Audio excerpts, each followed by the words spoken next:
Vamos a abrir nuestras Biblias, por favor, en Segunda de Timoteo capítulo 1, versículo 15 al 18. Segunda de Timoteo, capítulo 1, vamos a leer versículos del 15 al 18. Y veamos qué nos dice aquí la palabra del Señor. Segunda de Timoteo 1:15 dice así: ya sabes esto, que me abandonaron todos los que están en Asia, de los cuales son Figelo y Hermógenes. Versículo 16. Tenga el Señor misericordia de la casa de Onesíforo, porque muchas veces me confortó y no se avergonzó de mis cadenas, sino que cuando estuvo en Roma me buscó solícitamente y me halló. Concédale el Señor que halle misericordia cerca del Señor en aquel día. Y cuánto nos ayudó en Éfeso, tú lo sabes mejor. Hasta aquí la lectura de la palabra del Señor. El apóstol Pablo no solo tuvo que experimentar la dura prueba de estar en una cárcel y ser rechazado por un mundo inconverso hostil, sino que también sufrió el abandono de quienes él sirvió, de quienes menos se esperaría que le abandonara. En un momento donde Pablo necesitaba más de sus hermanos en Cristo. Si ves en tu Biblia, en el versículo 15, noten que Timoteo conocía bien lo vivido por el apóstol, porque versículo 15 dice, ya sabes esto, ya sabes esto. Timoteo, conoces bien los hechos y sucesos que me han acontecido. De hecho, Pablo también quiso dejar una enseñanza con su ejemplo, que en el servicio a Cristo esta será una experiencia ineludible que Timoteo tiene que afrontar, como todo aquel que se enrola en el ministerio cristiano. Y tengamos presente, por favor, que el desamparo que experimentó Pablo, en primer lugar, no era tanto mostrar la ingratitud de esos hombres hacia Pablo, aunque lo hubo, sino que en primer lugar era mostrar la condición espiritual que se encontraron algunos hombres por avergonzarse del Evangelio y de Pablo. Dios en su soberanía permitió, orquestó este abandono hacia Pablo para de alguna manera protegerlo de ser contagiado de la vergüenza y también de la incredulidad y falta de compromiso de algunos. Noten por favor en 1 Corintios 15:33, la Biblia dice así: no erréis, no se equivoquen, las malas conversaciones corrompen las buenas costumbres. Si te asocias o entablas una relación con personas que viven para sí nada más y que además tienen anhelos de su propia carnalidad, tarde o temprano eso va a afectar tu vida en Cristo, tus pensamientos, tu enfoque de cristianismo, tu servicio cristiano, tu integridad. Si nos relacionamos con cristianos valientes en la fe, esa valentía va a fortalecer nuestra valentía. Pero si nos asociamos con quienes se avergüenzan de la palabra de Dios y vivir para el Señor, tarde o temprano, eso puede afectar nuestro cristianismo y comenzar a vivir un cristianismo a la moda de turno. Y eso significa sin compromiso ni entrega sacrificial. Aún peor si te asocias con incrédulos. Mira por favor en Proverbios 13:20, dice así: el que anda con sabios, sabio será, mas el que se junta con necios será quebrantado. No quiere decir de que no tengas amigos incrédulos a los cuales tendrás que hablarles de Cristo, no, pero está diciendo si te asocias, si estás relacionándote con ellos y finalmente vas a hablar como ellos hablan, pensar como ellos piensan, como el mundo quiere, serás quebrantado. Mira el Salmo 1:1, muy conocido. Bienaventurado el varón que no anduvo en consejo de malos, ni estuvo en camino de pecadores, ahí están los inconversos, ni en silla de escarnecedores se ha sentado. Un escarnecedor es alguien, un incrédulo, que se burla de Dios, que se burla de la palabra de Dios, que se burla de los hijos de Dios, de lo que quieren vivir y hacer y lo que creen. Es un escarnecedor. Obviamente, si estás asociándote con un incrédulo, esto puede afectar tu vida en Cristo. ¿Con quién te estás asociando para vivir tu cristianismo? Timoteo conocía bien lo que Pablo sufrió en todo ese trayecto hasta llegar a esa cárcel. Por otra parte, en estos versículos que hemos leído, notemos de que Pablo también va a dar gracias a Dios por un creyente llamado Onesíforo, un verdadero amigo de batalla. Este hombre arriesgó su vida buscando a Pablo en un lugar donde más de una persona la había abandonado. Qué gozo debió sentir Pablo cuando escribía esta carta y pensando en su amigo Onesíforo. Qué gozo debió saber que hay uno que, juntamente con Timoteo, con Lucas y unos pocos más, que sí le estaban acompañando. En la Biblia frecuentemente vamos a encontrar a verdaderos amigos en la fe que nos motivan a vivir para el Señor en las pruebas más intensas. ¿Recuerdas a David y Jonatán? Jonatán siendo hijo del rey Saúl y Saúl queriendo asesinar a David. ¿Qué hizo Jonatán? Por más que era hijo, hay una línea de sangre. Jonatán prefirió ser fiel a Dios y ayudar a su amigo David. Jonatán fue parte de aquellos que sirvieron al Señor y fueron verdaderos amigos en la fe. David llegó a ser rey de Israel. De un modo distinto podemos pensar en el apóstol Juan y un creyente llamado Gayo. En la tercera carta Juan lo dice, porque Gayo ciertamente fue de mucha bendición para Juan el apóstol. En un tiempo donde en esa congregación un inconverso más que seguro llamado Diótrefes andaba parloteando palabras malignas contra el apóstol Juan y contra Gayo y siervos de esa congregación, y que quería tener el primer lugar. Filoprimatosis es la palabra que se usa así, amaba, significa eso, amaba el primer lugar. Y entonces Gayo era un creyente fiel que estaba siendo de bendición en esa congregación y de hecho fue el gran amigo de Juan el apóstol. Consiervos verdaderos, consiervos verdaderos.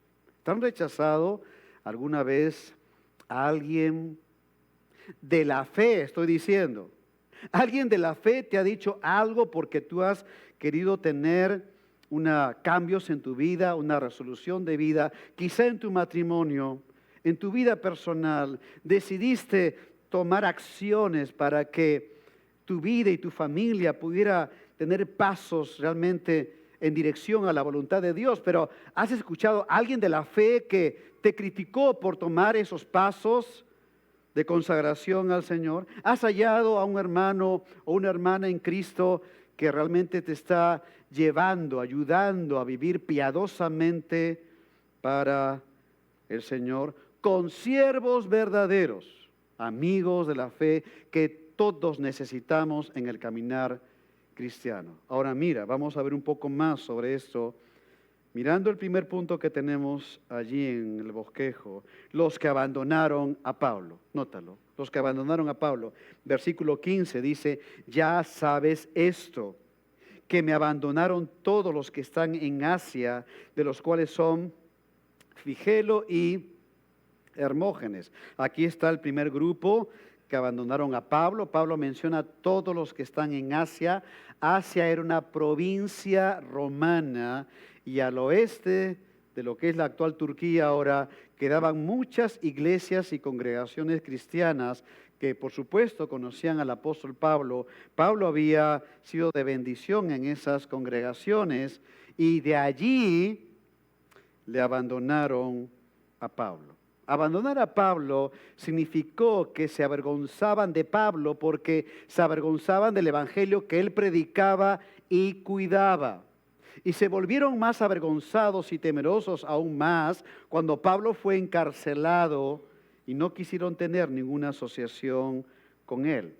Cuando Pablo, por ejemplo, le dice a Timoteo en el versículo 8, por tanto, no te avergüences de dar testimonio de nuestro Señor, ni de mí, preso suyo. Está enseñándole a su hijo en la fe que no imite los malos ejemplos de quienes lo dejaron solo.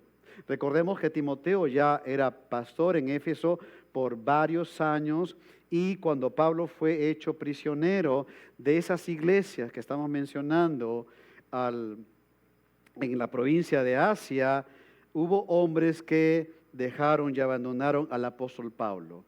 Tuvieron temor de ser también culpados de asociación con él, de tal manera que eso significó avergonzarse del evangelio. Se avergonzaron de Pablo y abandonaron a Pablo, quien había servido con ellos y quien había servido a ellos, mostrando una ingratitud hacia quien les instruyó en Cristo. Ser rechazado por el mundo, de hecho, debes saberlo, no es nada agradable. Si tú has compartido tu fe, el evangelio de salvación a una persona inconversa, cercana o lejana, pero has compartido el evangelio y te ha rechazado, debes haber experimentado lo que significa ser criticado o que te ofendan, que te digan algo que es falso por tu fe en Cristo. Pero es algo predecible, no es nada placentero, pero se entiende que personas inconversas van a reaccionar así porque Cristo lo enseñó. Mira cuando vamos a Juan capítulo 15, versículo 18, Cristo está hablando acá, si el mundo os aborrece, grábate bien esto, por favor. Sabed que a mí me ha aborrecido antes que a vosotros. No se extrañen, dice Cristo, los van a aborrecer porque a mí me aborrecieron antes. Si fueras del mundo, de este sistema, digamos, de pensamiento del mundo, el mundo amaría lo suyo. Pero porque no sois del mundo, antes yo os elegí del mundo, por eso el mundo os aborrece. El mundo va a aborrecer a quienes son de Cristo. No esperemos otra cosa del mundo. El mundo nos va a aborrecer. Pero ser abandonado por colaboradores a quienes, o hermanos en Cristo, a quienes tú has servido o tú estás sirviendo, eso es muy doloroso. Y eso fue lo que sufrió Pablo. Si has invertido tu vida para ayudar a un hermano en la fe o hermana en la fe, espiritualmente, te buscó cuando necesitaba su ayuda y tú lo has aconsejado, has invertido tiempo, le has abierto la palabra de Dios, has orado por esa persona, le has ayudado de múltiples maneras, dando tu tiempo y esfuerzo para que finalmente pueda seguir avanzando en Cristo, pero luego se aleja de ti y aún más se torna contra ti. Eso es algo que rompe el corazón hasta el extremo. Y Pablo se había dedicado desinteresadamente en servir a las iglesias y a varios creyentes de la provincia de Asia. Aquí está la iglesia de Éfeso, de Colosas, las 7 iglesias del Apocalipsis están acá, otras congregaciones más que estaban en esta provincia. Pablo se dedicó a ellos, pero resulta que abruptamente hombres de esas congregaciones, por conveniencia personal, lo abandonaron. Desde esta parte de la eternidad nos va a ser muy difícil captar y entender todo el sufrimiento que Pablo experimentó. Pero si de alguna manera queremos acercarnos a lo que él vivió en ese tiempo, es cuando Pablo escribió a las iglesias de Galacia, otra provincia romana, la provincia de Galacia. Y aquí varias iglesias, y Pablo las fundó cuando fue en su primer viaje misionero. Le costó empezar esta obra y que hermanos vayan creciendo en la fe Y al poco tiempo, cuando Pablo había dejado esta región, falsos maestros comenzaron a entrar a estas congregaciones, comenzaron a afectar el evangelio, a afectar la vida de los creyentes, y Pablo se entera de estas noticias.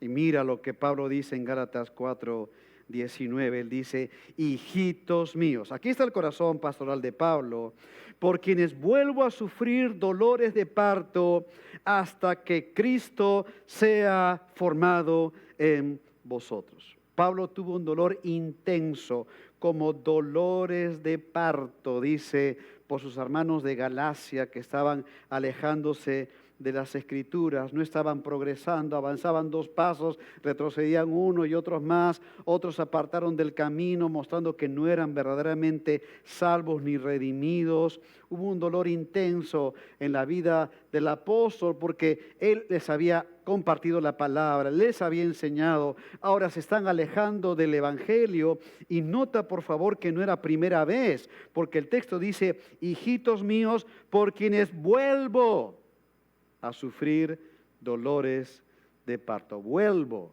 Ya lo había Pablo sufrido al inicio, ¿no es cierto?, con siempre baches en la obra del Señor. Ahora vuelve a sufrir por sus hermanos en Cristo que no están caminando bien, hasta que Cristo sea formado en vosotros.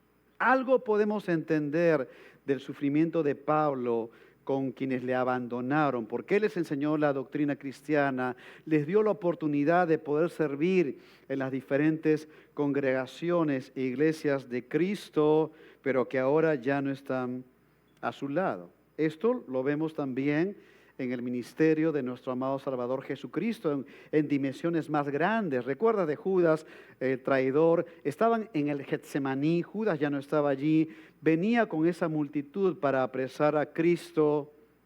Y entonces, miren lo que hicieron los discípulos, cuando ya estaba la multitud allí tomando a Cristo.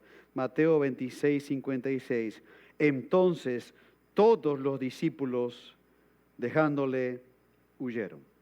Cristo sufrió el abandono de quienes él había servido. Es el costo de quienes quieren servir a Cristo. No es de sorprender entonces que cuando Pablo le escribe esta segunda carta a Timoteo, Pablo le expresa en esas líneas que tiene el deseo de verlo. Noten en 2 Timoteo 1:4, Pablo le dice: deseando verte, deseando verte. ¿Por qué? Porque Timoteo fue uno de los pocos que no le abandonaron. Deseando verte al acordarme de tus lágrimas para llenarme de gozo. De hecho, Timoteo también sufrió en todo ese contexto que Pablo está escribiendo aquí. Pablo mismo le va a pedir 2 veces a Timoteo que vaya a verlo pronto. En 2 Timoteo 4:9 le dice: procura venir pronto a verme, le dice, porque Demas me ha desamparado amando este mundo. Mira el versículo 21, procura venir antes del invierno. En Roma llega a 5 grados la temperatura en invierno. En esa cárcel que en unos minutos más vamos a volver a mostrar, algunos están queriendo ver el lugar donde Pablo estuvo. Aquí cuando en Lima llega a 12, La Molina 11 grados, por ahí, ya estamos forrados, ¿no es cierto? Hace frío.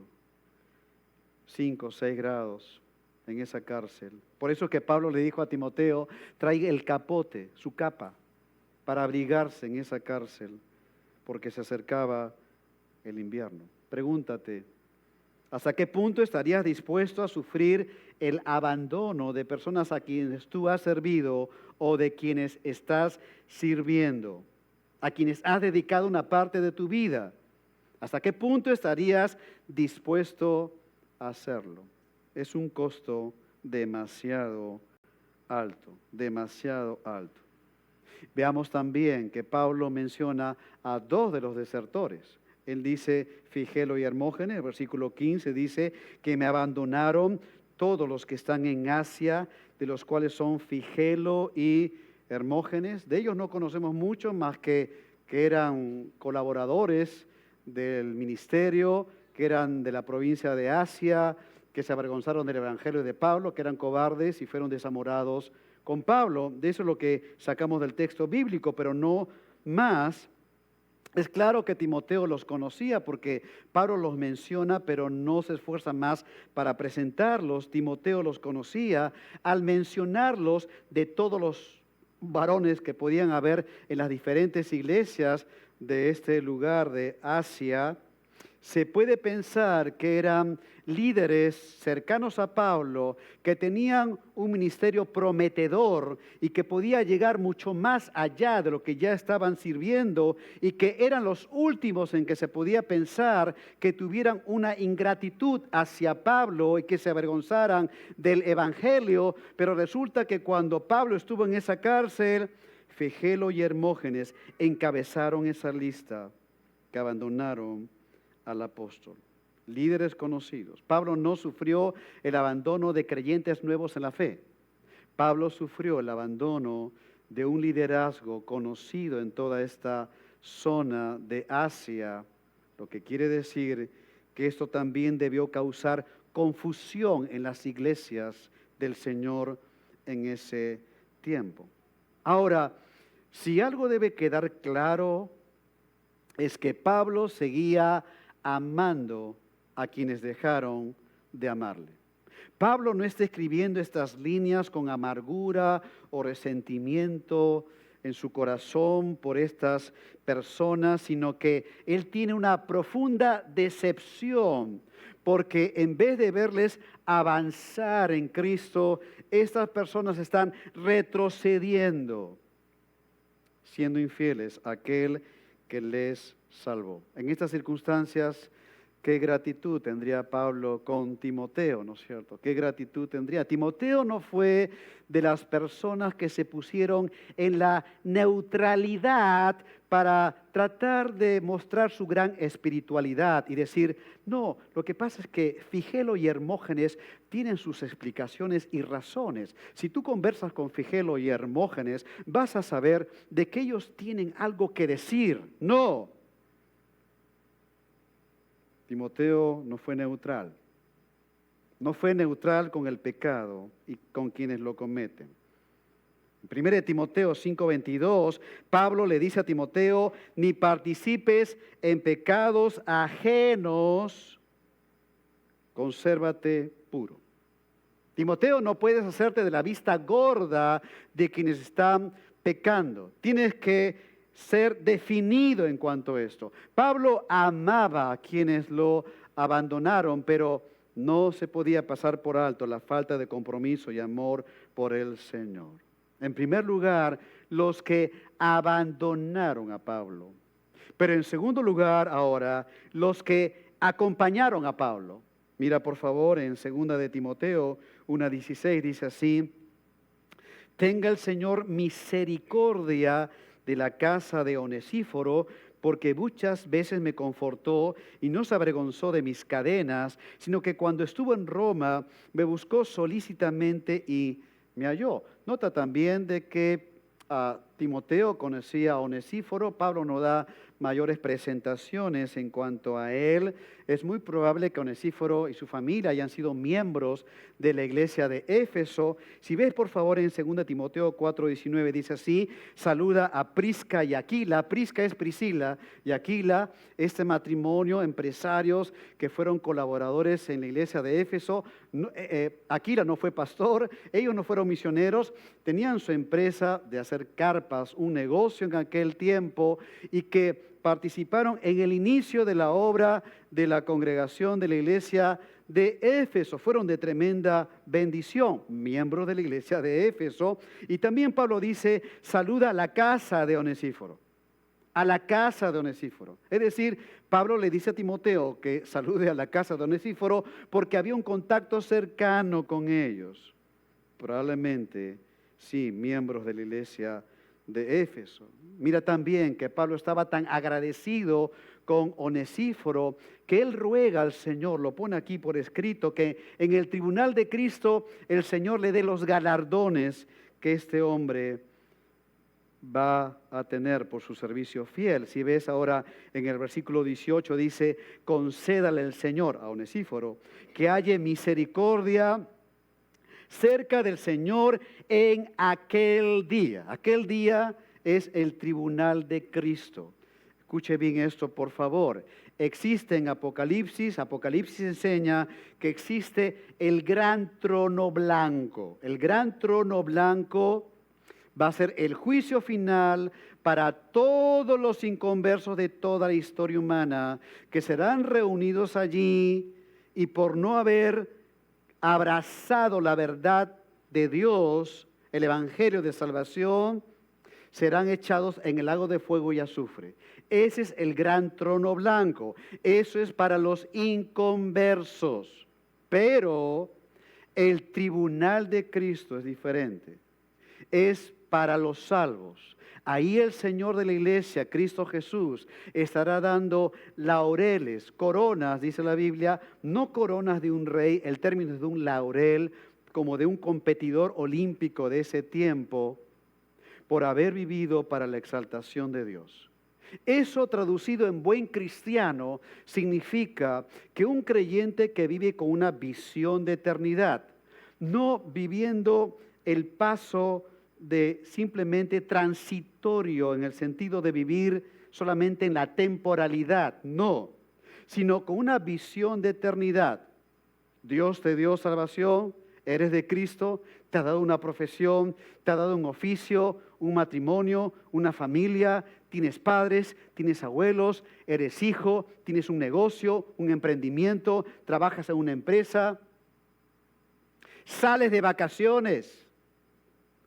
Cuando un creyente vive para el Señor con una visión de eternidad, sabe que lo que Dios ha hecho de su vida y con lo que Dios le ha dado, entonces debe ser para la gloria de Dios. Y entonces cuando sale de vacaciones, no solamente regresa de vacaciones diciendo, la disfruté, la pasé lindo con mi familia, no. Sino fue de bendición a alguien en el camino que necesitaba de Cristo, y fue un heraldo fiel a una persona que requería del Señor. Hizo de esas vacaciones familiares un momento para la gloria de Dios, con una visión de eternidad. Hay gente que necesita de Cristo, igual en tu trabajo, en tus labores cotidianas. Dios te ha dado algo para que tengas una mirada hacia la eternidad y no en la temporalidad, no solamente a fin de mes para recibir algo, sino que tu vida sea de bendición a otros. Y Pablo oraba diciendo, concédale al Señor que halle misericordia. Los laureles en el tribunal de Cristo no es que nos los vamos a ganar, es por la misericordia del Señor. Y Pablo sabía que la fidelidad de Onesíforo, que su valentía por el Evangelio, su entrega al Señor, al final en el tribunal de Cristo, este hombre fiel hallaría misericordia y el Señor le entregaría esos laureles del hombre que vivió para la gloria de Dios. Al final del versículo 18 dice, y cuánto nos ayudó en Éfeso, tú lo sabes mejor. Onesíforo venía sirviendo ya en Éfeso, en esta congregación. Contrariamente a quienes abandonaron a Pablo, Onesíforo nos muestra que es un creyente valiente, esforzado y es fiel. Cuando tú lees el versículo 16, dice Pablo, porque muchas veces me confortó y no se avergonzó de mis cadenas. Confortar significa animar, alentar, consolar a una persona afligida. Y ese era Pablo. Gracias a Dios que Pablo nos enseña que en la vida en Cristo todos necesitamos a un hermano, hermana, un compañero de milicia para caminar fielmente al Señor. Pablo no era que se presentaba como el súper gran hombre apóstol de Jesucristo, no. Él puede expresar su necesidad de otros más que puedan ayudarle también a caminar con el Señor. Y ese fue Onesíforo, un varón de Dios, un siervo de Dios, un servidor de la iglesia que visitaba regularmente al apóstol y ministraba sus necesidades sin miedo ni vergüenza. Nota, por favor, que Onesíforo no fue un predicador que todo el mundo lo conocía, no. Fue un creyente dispuesto a servir. Y si algo sabía hacer Onesíforo, era tener un ministerio de consolación, un ministerio de cuidado, un ministerio de atención al anciano apóstol, llegando a un lugar donde de los muchos que conocían a Pablo, un puñado decidieron estar con él. Qué maravilloso ministerio silencioso de este hombre de fe. En ese tiempo no había para sacarse selfie y publicarlo en Facebook, Instagram y no sé cuántas plataformas más hay hoy en día. No. Fue un ministerio silencioso, tan silencioso que muchos ni siquiera querían estar en ese lugar. Podemos ponernos a pensar en el tribunal de Cristo, cuando el Señor de la iglesia llame a Onesíforo. Qué tremendo será ese momento cuando llame a este hombre fiel y reciba el laurel por haber vivido para la gloria de Dios y no para la gloria humana. Les decía que me han preguntado varios, creo que algunos de ustedes no lo han visto, la cárcel en Roma que va a aparecer ahora. Esa es la cárcel Mamertina. Esta cárcel es de antes de Cristo inclusive. Aquí iban los prisioneros, salían azotados o salían para morir, pero no es que salían en libertad. Ahora, por cuestión del turismo, han hecho una escalera rompiendo allí para que haya un tipo de acceso. Es una pieza cerrada completamente bajo la superficie. Encima, en la superficie había otro salón o una habitación, un cuarto donde estaban los soldados romanos custodiando. Si ves ese orificio en el techo, es que por allí con sogas bajaban a los reos y por allí les tiraban cuanta poca comida podían tener. En ese lugar podía estar un reo, 2 reos, 3 reos, 20 reos, sin servicios higiénicos. Por eso es que decíamos que un historiador romano decía que era un lugar apestoso, nauseabundo ese lugar, de la manera en que se podía concentrar ahí los olores de las personas que estaban allí sin asearse, sin poder salir. Si alguien quería salir, treparse por ese orificio, arriba había soldados romanos. Ya te imaginas lo que podía pasar. Tú ves ahora una luz ahí, porque en la parte alta han puesto una luz artificial, pero en ese tiempo no había eso. Así que a ciertas horas del día, la poca luz que podía ingresar por ese orificio se iba apagando y cediendo de tal manera que ya no se sentía más que las voces de los reos que estaban allí en ese lugar. ¿Entiendes ahora por qué Onesíforo sirvió para la gloria de Dios y no para la gloria del hombre? Porque Onesíforo pudo terminar encadenado también en esa misma cárcel. En un tiempo donde en las iglesias cristianas muchos quieren ser líderes, Onesíforo nos enseña a ser siervo. El siervo de Dios se encuentra en cualquier ubicación de servicio. Puede estar delante, detrás, a los costados o debajo. Pero va a servir a su Señor porque es siervo.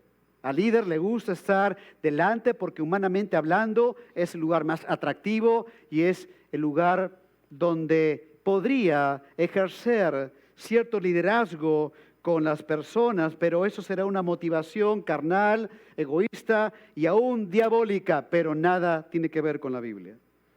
En cambio, el siervo va a servir, se entere la gente o no, lo vean o no, sea el momento más crítico o el tiempo donde hay más tranquilidad y paz. Va a servir porque es fiel al Señor. y va a servir a su Señor por amor al prójimo en las contingencias más adversas. Nota lo que Cristo dice en Juan capítulo 12, versículo 26. Si alguno me sirve, sígame. Y donde yo estuviere, dice Cristo, allí también estará mi servidor. Si alguno me sirviere, mi Padre le honrará. Y eso es lo que vale. Es lo que vale en la vida en Cristo. Que el Padre honre a un hijo o una hija suya, su servicio a Él, y que es de bendición a sus hermanos en Cristo. ¿Sirves al Señor como un sirviente de Él y al prójimo? Es una pregunta que ya no se hacen en las iglesias cristianas. Se quiere tener un liderazgo con una personalidad magnética, atractiva, que tengan talentos y ciertas cualidades humanas que de alguna manera atraigan a las personas y que eso sea muy llamativo a los ojos del hombre, pero no se ve un servicio tal como se ve aquí de Pablo, Onesíforo y Timoteo. La Biblia dice: haya pues en vosotros este sentir que hubo también en Cristo Jesús, el cual siendo en forma de Dios, no estimó el ser igual a Dios como cosa a que aferrarse, sino que se despojó a sí mismo de su gloria, tomando forma de siervo, de esclavo, de lo más bajo en ese tiempo, hecho semejante a los hombres, y estando en la condición de hombre, se humilló a sí mismo, haciéndose obediente hasta la muerte y muerte de cruz. Y la Biblia dice: haya pues en vosotros este sentir que hubo también en Cristo Jesús. Esto rebasa totalmente las capacidades humanas. Requiere humillación, requiere ponerse a los pies de Cristo, a su soberanía y poder. Tristemente, las iglesias, hay personas en las iglesias que son consumistas, piensan que la iglesia es una empresa y como empresa tiene que darles todo lo que requieren según su personalísima manera de pensar, porque es lo que se ve ahora. Pero no te equivoques. Si eres de Cristo, si eres salvo por la gracia de Dios, Dios te ha puesto en la familia de Dios para ser de bendición a un hermano y hermana en Cristo y proclamar el evangelio de la gracia con toda fidelidad, no para que te atiendan, no para esperar qué hacen por mí, sino para aportar en beneficio de tus hermanos de la fe y hacerlo como siervo. Pablo va a mencionar también, nota, la familia de Onesíforo. Hemos leído: el Señor tenga misericordia de la casa de Onesíforo, porque muchas veces me confortó y no se avergonzó de mis cadenas. Acá está la familia de Onesíforo. No sabemos si era casado, si tenía hijos, si era hijo y vivía con sus padres. Lo cierto es que su familia le apoyó en servir. Su familia no era de los que retenía. Su familia era de los que impulsaba y quería que Onesíforo estuviera en las filas de servidores del Señor. Podemos pensar un momento que Pablo, a buscar a Onesíforo, le dijo: hermano, ¿crees que puedas ir a buscar a Pablo? No sabemos nada de él. Habla con tu familia. Onesíforo, conversando con su familia, regresando a Timoteo, diciéndole: pastor, mi familia me apoya. Voy para Roma. Voy a buscar al apóstol Pablo. Y nota que este hombre no servía entonces como un llanero solitario, servía con su familia, servía en la iglesia de Cristo, servía para la iglesia de Cristo, y toda su familia estaba involucrada en la iglesia del Señor. Si tu hijo quiere servir, apóyale. Si tu esposo quiere invertir tiempo y recursos para la obra de Dios, anímale a hacerlo. Si tu esposa está invirtiendo tiempo para edificarse en la palabra y participar siendo de bendición a otras hermanas en Cristo, allí tienes que estar tú apoyándole. Pero no seas tropiezo para quienes quieren invertir su vida, su tiempo, sus recursos, su esfuerzo en la familia de Dios. En la casa de Onesíforo estaba la misericordia del Señor, porque este hombre había decidido ser fiel. Pablo dice, cuando estuvo en Roma, me buscó solícitamente y me halló. Esa fue la primera vez, nadie sabía mucho acerca de Pablo. ¿Dónde está? Onesíforo llega a Roma, 2 millones de personas en ese tiempo, y indagando, preguntando, buscando, finalmente se entera que está en la cárcel y entonces va allí, lo encuentra. Podemos pensar un momento a un militar con voz de militar diciéndole a Pablo por ese orificio de esa cárcel: Pablo, te vienen a buscar. Y ahí podemos pensar de pronto que Onesíforo le dice: apóstol, soy Onesíforo. Qué bendición para Pablo. Le han abandonado, pero ahora escucha después de tiempo la voz de un verdadero consiervo, de un verdadero amigo en la fe, que estuvo dispuesto a morir por su amigo el apóstol Pablo. Consiervos verdaderos. Por eso somos familia de Dios. Por eso somos iglesia de Cristo, para ayudarnos mutuamente a caminar con el Señor. Esa cárcel repugnante, maloliente, se llenó de un olor grato de adoración y servicio al Señor, porque 2 hombres fieles se encontraban ahora para luchar juntos en la extensión del Evangelio. ¿Eres de bendición a tus hermanos en Cristo? ¿Te dedicas un momento a ser de ayuda a alguien en la iglesia del Señor? ¿O vives solamente para ti? Y después de ti no existe nadie más. En el tribunal de Cristo se verá esto. Si hemos vivido para la gloria de Dios o si hemos vivido para la gloria humana, efímera, pasajera, sin sentido, sin visión de eternidad. ¿Quiénes acompañaron a Pablo? Consiervos verdaderos. Es el tema que hemos tratado en esta mañana.